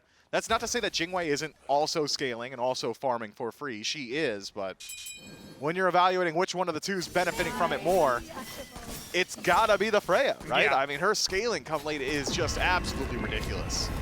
Right now, absolutely ridiculous. Pyromancer shred for the Bolts has been solid. Palau up for LASBRA. Barely any help to his name. Vin goes down. Dardez is deep in there, and Cuvo is able to find a second kill for the Warriors. And it looks like it's a collapse in onto the Bolts. Haddix trying to run away, but can't make it very far. A third kill pickup, 3 in a row for the Warriors. Just a complete inverse of game one. The Olympus Bolts, they thought they could just walk up to a Pyromancer and walk away. No, that's Oni Warriors tech, and you haven't been doing it as much. The Warriors go through, pick up their kills, and now what can they do on the map? Nika resets himself back to the solo lane, should be able to put some pressure into that tower, make sure Haddix misses out on some farm. 10 seconds on the King Arthur's respawn, but will have teleport, so should only miss about 4, maybe 5 minions here. I had thought we'd see the Oni Warriors move over towards that Gold Fury. Maybe the Freya with Beads, Aegis, and Ultimate still available enough to dissuade them from going for the actual objective. But at the end of the day, why concern yourself? You've already won out so massively, the Oni Warriors. That's a sizable lead. It's been comfortable for them. The only thing after that Pyromancer, maybe they could have swung was a Fury, but like you said, with the resets they took, maybe not the big opener for them. That is a pretty solid fight. Very solid fight here, too. I mean, Neil versus Jake, they're solid in terms of build, right? They're not going to get knocked down very easily. It's curious as to whether or not they had any backup for it. That Atlas is definitely going to be troublesome. And it's a lot of pulls, right, for the Bolts here in these fights. Is it? Has LASBRA used Palau yet? Once, and it was to keep him alive more than it was for the pulls themselves. Awesome. Like, he was dead to rights. And admittedly, you've got 2 beats on cooldown, Cuvo and Dardez, matched up right there. What can you do with that amount of pressure? Vin trying to get aggressive, gets the root on the Neil. Not a lot of follow-up damage, though, in this area. LASBRA's hanging around in the jungle. BaRRa's here as well. Vote being a little bit of trouble. Still has beats, still has ults. Still has plenty of room to work with as well. The Bolts are going to back off there. They're going to go ahead and let this one lie down. Solo Lane's just being solo lane right now.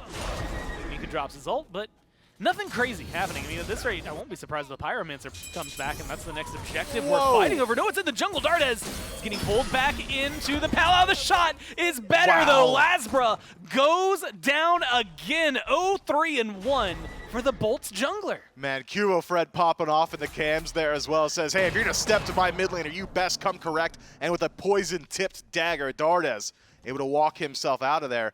I suppose that's why LASBRA has been trepidatious with his approach in a mid, even in pulling in Dardez. No follow-up in range, and he's able to walk himself out. Beads now back up, which means Palau won't find that value again. Though you have stripped the Aegis, so 2 minutes for damage immunity for the AMC could be an opportunity for the Olympus Bolts. But you gotta force that fight somewhere. You gotta make the Oni Warriors respect you. It's similar to like fighting games when you've got a life lead. When you've got a gold lead, you can kind of rest on it a little bit, especially with a draft that scales as hard as this one for the Oni Warriors. I'm thinking if the Olympus Bolts want to change the pace anytime soon, they're gonna need to get BaRRaCCuDDa involved. Now 3 rings finished. Should be a good opportunity for this Freya to put out a good deal of damage. Plus a level lead means that even if BaRRaCCuDDa leaves the lane, should fall too far behind. Could be a silver lining for the Bolts in this next fight. Yeah, it has to be, at this point, something that they can lean on. I'm excited to see what this Freya, and admittedly with the Jingwei, like last time we got to see Vote involved fast because of the Poseidon rotations. And Jingwei can rotate quickly as well, but we just haven't gotten to see anything from the left-hand side other than some farming and like 2 shots that BaRRa threw Vote's way. Nothing crazy. They hit hard, though. They did hit hard at the time, and that was before the Telkine's ring. So here, you have to imagine something big could potentially happen. Gold Fury, Sentry warded by the Bolts. And and it's going to start getting pulled by them. The Atlas ult has been dropped down last time around. The objective went towards the Bolts, and then the fight afterward did not go their way. Objective once again towards the Bolts. Can they do anything with it? There's the Powwow. The chains are going to pull in Vote, and Vote alone. Otherwise, LASBRA left alone, and an easy kill up into the air. Valkyrie's discretion gets some damage down, but they don't care about the damage. They just want to chase. Beads used to get out of the banish, and BaRRA gets taken down. The Warriors are on a war path, and they're leading this game 7-1. Second verse, same as the first. Previously on the Pyro, now on the gold. The Oni Warriors have got all the space they could hope for on the map, and still 5 strong. Fire? Just about no damage returned to them. I think you might be right, Gore. Fire Giant has got to be the target. Haddix is there. Should be able to make the rotation in, but again, double Hunter composition. If the Bolts want to defend, it's got to be quick. Jake is here. Haddix nearby as well. They're going to go in. Haddix trying to get some damage and disrupt the rest of this. Fire Giant, 25% HP. Haddix just burned down by the Warriors. Nika takes a lot in the process, so does Dardez. FG low enough as is. Vote's trying to burn that down. LASBRA rejoins Very the low. fray, and the Warriors are going to be able to get the Fire Giant, but can they get out right now is the bigger question. LASBRA needs to get out, but he won't be able to do so. A kill for the Warriors on top of the FG, and now they are running this game. Man, I love the usage of the ultimate there from Nika. Not often we see Lancelot ult used exclusively for the cripple field, and I'm thinking Haddix wasn't expecting it either because he was not allowed to move after he engages in the Fire Giant pit. The Oni Warriors dropped incredibly low, but QvoFred takes up the mantle of frontliner and creates space for his team, forcing Ven to back up, stripping both Bees and Aegis from this Neith. That's going to be very difficult now for Ven to get involved on defense, and he's going to have to play a whole lot of defense considering there are still 6 towers on the map. We've been talking a whole lot about objective burn for this Oni Warriors draft, double Hunter composition, plus coerce, auto attacker jungle. All that is still true, but even stronger now with Fire Giant, and you're dealing with towers instead. So the Oni Warriors with a massive lead can go one of 2 ways with this. They can either group up as 5 and say, hey, our team fight's just better. We don't need to really play the map like that. Or they could do this, have QvoFred in mid as solo agent with this Magi's, just incredibly safe, very mobile Nemesis. Distract a couple members of the Olympus Bolts to create the space for the Oni Warriors to strip the map elsewhere. Tier 1 and Duo already taken. Tier 2 now looked at. Finally, the Olympus Bolts starting their group up, but they've got to play it safe. Not a whole lot of relics to play with for individual members. 20 seconds left on BaRRaCCuDDa's beads and a whole long while on Ven's. LASBRA takes a little bit of damage there. Nika, it's about 30% of his health bar taken down. So LASBRA has to back away. Still hanging around the fight. Tier 2, as you mentioned, maybe the target. Beads still down for Dardez. Aegis down for Vote. They're going to be able to walk in. They've got the minion wave. They've got the tower. And Mifflin, they've got a 6,000, slowly pushing 7,000 gold lead in their favor. I'm so glad you did that math for me, man. I looked up and I was like, those numbers are ugly.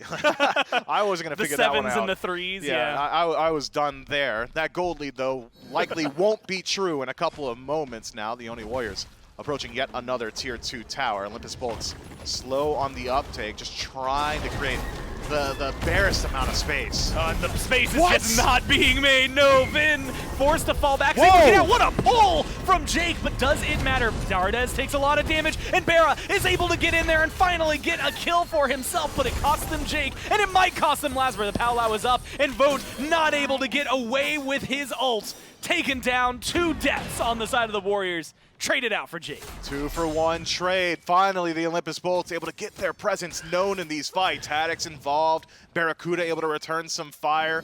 4-man pull from awesome Jake. Sure, he trades his life, but I'd argue he's done enough as a support in that exchange. But the Oni Warriors, at the end of the day, have already done so much on the map. Already take out 4 towers. Tier 1 on right. Pretty lacking in value, I'd say. So not the biggest stain on this push from them. The Olympus Bolts, though, have at least stopped the Fire Giant siege. And so they've stopped the gold spooling for the Oni Warriors. So we end it with about a 5,000, 6,000 gold lead. You were right. But the Olympus Bolts have now shown the propensity to be able to fight back. We know now that BaRRaCCuDDa has got enough DPS to generate threat on map, which means expect the Olympus Bolts to either show up for this Primal Fury, show up for the Fire Giant, or potentially both. But with 2 members backing, Warriors might just pull this one out and sneak away with it. Yeah, should be able to get advantageous position there. Ward coverage from the Bolts is solid, though. Neil and Nika pinging several of those wards as they walk by. Same for Dardez and Vote. And depending on the pathing that he's about to take, Qvo, they're going to start up the Primal Fury. Like you said, everybody's been backed. This is going to be no defense from the Bolts. So an easy objective for the Warriors. Didn't get the left side Phoenix, didn't get mid Phoenix either. Just a couple of towers, as you had highlighted. And now they're in a position, Mifflin. Lots of gold, 7,000 going in their favor. 30 seconds till the FG spawns back up. And it feels like the Warriors, very comfortable power spikes. I mean, you're looking at defense items that are online that the Bolts don't have access to, or just straight up damage items that are going to give them a good power going into the next fight.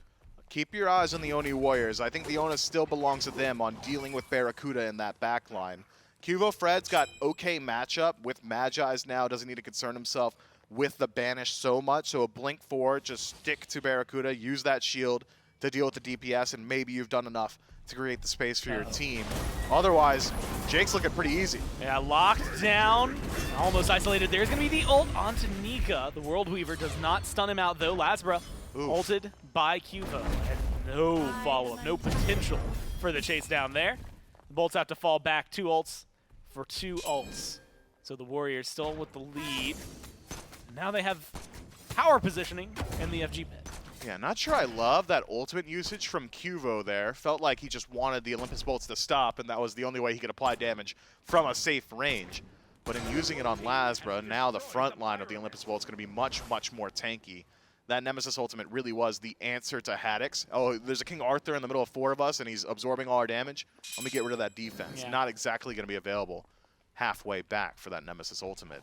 Fire Giant has barreled back down towards the battleground of the gods, and, well, the Oni Warriors have got very good positioning around it, as well as winning the vision battle in the Fire Giant pit itself.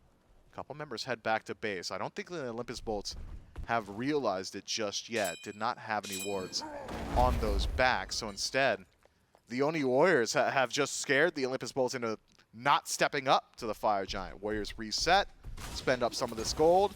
Now we get to look at the dance all over again.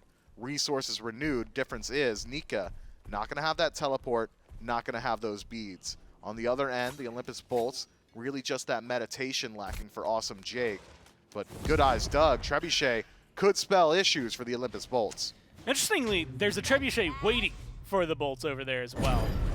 No one's going to be able to activate that one, though. Nika goes in, throws out the joust. Haddix is just dead. The Stinger does its job. Jake follows up right after, thanks to Qvo's ult. BaRRA is up in the Valkyrie's destruction, but he's not getting away from the solo laner on the Warriors. Neither is LASBRA, neither is Vin. It's the full-on deicide for the Warriors, and it's going to be game number 2. They take the Bolts out of the tournament. That was just so quick, wasn't it? Nika goes in with the ultimate, and everybody on the Olympus Bolts says, guys, I can't jump. What's going on? I'm stuck here. And the Oni Warriors roll over them. The Olympus Bolts just felt like they weren't allowed to play in either one of these games. Sure, they got proactive in game 2, but every single time, crushed on their aggression. Group up on the Pyromancer, 3-man trade. Group up with the gold, 2-man trade. And every single time, the Oni Warriors just got more. And this is the same Warriors team that, like, a week ago was on a 5-loss streak. I mean, the last couple of weeks, I didn't when think they you could look throw 'em. at the Warriors for phase 2, it wasn't very strong. And, maybe, you're talking about this. You tell me, 2-1 Bulls. I could see that, right? Competitive set from the Warriors, but wins have been elusive for them. A 2-0 victory here, Mifflin. This is massive. It really is, man. The Oni Warriors have been on shaky footing recently, right? I mean, the games, although competitive, haven't exactly been penning out in their favor, but now a win against the Olympus Bolts, one of the favorites in the league right now, has got to be massive. Not only that you get to advance in the tournament, but just for your mental momentum, so important in SMITE. You got to think it all belongs to the Warriors now. I mean, Qvo had said it in that interview that played earlier today where they asked what was wrong. He said, it's just like we just haven't been playing to our fullest. We haven't been playing the way we know we can. Maybe that's the way they know they can. If they can keep that up, it's definitely going to be a very interesting tournament. But you don't got to take it from just us. We're going to throw it back to the desk, and they can tell you more. Well, this is exactly what the Oni Warriors fans have been waiting to see against SPL opponents. The Oni Warriors are on a 6-set loss streak, were on a 6-set loss streak against SPL opponents. Able to break that here in the quarterfinals of SMITE Masters. Move on to the semifinals now after knocking out the Olympus Bolts in 2 straight games. A quick 2-0 after we started our day off with back-to-back 3-game sets. The Oni Warriors swiftly 2-0 the Olympus Bolts. I don't think it can be understated how good the Oni Warriors look in Game 2. Of course, in Game 1, it was a lot of bend but don't break, and then eventually the objective and the gold just spools up. Right. Here in Game 2, it was more of everything. Killing and objectives and all of it. They just ran down the Olympus Bolts, built up the gold, got the objectives, just way too much pressure, way too much dominance from the Warriors. Yeah, they definitely came out swinging. One thing we highlighted in picks and bans was like, you're really going to give LASBRA Dardez? Like, have you seen LASBRA play Dardez? And they're like, yeah, we're not worried about it. And turns out they had no reason to be worried about it. They were vastly able to shut this one down in the early. And, I think LASBRA did start picking up as the game went on, but it was just too much. And Nika, I got to highlight this Lancelot play. During that last team fight at FG, hits the best jousting field I've seen since Lancelot has been allowed in competitive play. Just dominated the backline, the front line, the carries, pretty much everyone of the Olympus Bolts, making sure to let that presence known.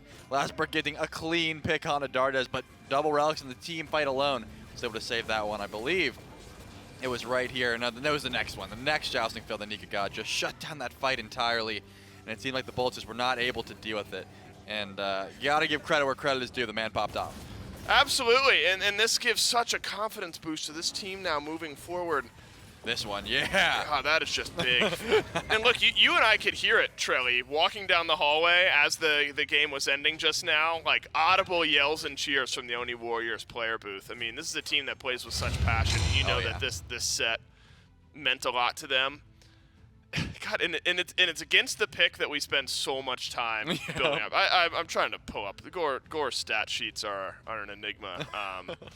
And God help me if I'm ever going to figure out how he works all these things. I'm going to challenge him to let us know what LASBRA's win rate is on Dardez up to this point, because it is rare for LASBRA to lose on this pick, but even more rare for him to lose and have it almost be the reason, one of the reasons, but 1-6, a glaring KDA there for the Olympus Bolts, especially when on the flip side QvoFred goes 5-0. It didn't need to do the damage. 9.7k, didn't need to do much more. Ven also largely shut down, nearly did less than his support, and LASBRA did do less than the Atlas support here this game. This is just overwhelming. And Bolts fans, you're looking towards Phase 3. I'm not necessarily worried about this squad yet. I mean, sets like this happen. Right. Now, if we're looking like this well into Phase 3, we're having a different conversation. But this is just an example of a set where the game plan of the Oni Warriors was just too good compared to what the Bolts were bringing forward. So I think Oni Warriors fans have got to be thrilled with what they saw, and are now looking at either the Jade Dragons or Hex Mambo as their semifinal opponent. Yeah, and again, it's one of those things where anyone who is watching that match definitely doesn't want Nika back on that Lancelot. I would think it's just one of those picks that has a great matchup in Dardez, notably. Like I said, being able to just ride the horse while the powwow gets you is just a great choice to have. But, man, just so much damage in the backline, was so disruptive, able to find the early pressure even up against picks like the King Arthur. It's not an easy thing to do. No, it is not, and the Oni Warriors able to make it look fantastic. So we have filled out a bit more of our bracket here, and it's the Oni Warriors who move on. So semifinal number 1 is set as the Camelot Kings up against the Tartarus Titans after the Leviathans and the Valkyries make 3-game exits from SMITE Summer Masters, and then the Olympus Bolts 2-0'd by the Oni Warriors, so their Masters comes to an end as well. 1 set remains here on quarterfinal Friday of SMITE Summer Masters, and it is the Jade Dragons going up against Hex Mambo for one more spot in one of those in the second semifinal there, Trelly. I think you look at that matchup, there's a clear favorite, especially given the pace and the convincing nature of the Jade Dragons win. Oh, yeah. You're always going to favor them. But the Hex Mambo playing with a little spice, a little voodoo, if you will, for that squad that maybe keeps things interesting. Yeah, I mean, this is a situation where you expect the worst, but you hope for the best, and they always do bring a little bit of extra spice into the battleground. So I'm definitely keeping my eyes on the matchup, solo lane in particular. Hopefully Deathwalker will cook us up something special up against Fine OK, being able to run the game. And this is a situation where it's pretty high stakes, right? You lose, you go home. It's not outlandish to think that the Hex Mambo could bring out some new strat they cooked up, take game one just off of pure momentum and just strange strats, and after that, you got the Jade Dragons fumbling. And that's a strat they certainly could look to employ here in quarterfinal Friday. And we said our this set was going to be, we said there's got to be one more 3-game set and one more 2-game set. This one was the 2-0, so it's got to be a 3-game set between the Jade Dragons and Hex Mambo. No, it's, look, the Jade Dragons, since adding Scream to this team, have not lost a game. Right. They are 10-0 in individual games, 5-0 in their sets. They have 2-0'd every single set they've played since adding Scream to the squad. Can the extra magic of Hex Mambo take a game, take a set, move on to the semifinals against the Jade Dragons? All that and more right after this.